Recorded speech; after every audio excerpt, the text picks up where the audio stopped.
অনেকদিন পরে গাছ থেকে ডাব পাড়াইলাম, বাড়িতে আইছি। ছোট ভাইরে দিয়ে পাড়াইলাম। এই যে ছোট ভাই প্রান্ত, এই কই আমাদের গাছ থেকে পাড়াইছি। এই যে আছে আরেকজন, এই ছোট ভাই হেল্প করছে। নীরব, নীরব তুমি ডাব? হ্যাঁ, না না না না, এই যে প্রান্ত অনেক কষ্ট করছে, ডাবটা নিয়ে আসে, কোপাকুপি চলবে। এখন আমরা ডাব কাটবো গাইস। ডাব তো মারাত্মক ধার আছে বেটা, আমি তো ধান নাই দাদা। তুমি বলছো এটা নসুদ দাও? আমি ভাবছি যে দাটা হয়তো ধারালো না, কিন্তু দেখলাম যে দাটা অনেক ধারালো। তারপর এটা দিয়ে আস্তে আস্তে আমি কেটে নিচ্ছি ডাব।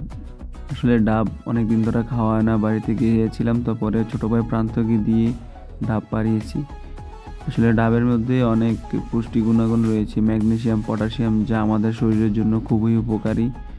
গাছ থেকে ডাব পেড়ে খাওয়ার মজাটাই অন্যরকম, যদিও আমরা বাইরে যতই কিনে খাই না কেন, কারণ তাজা খাইতে যেরকম একটা মজা ওইরকম মজা লাগে না।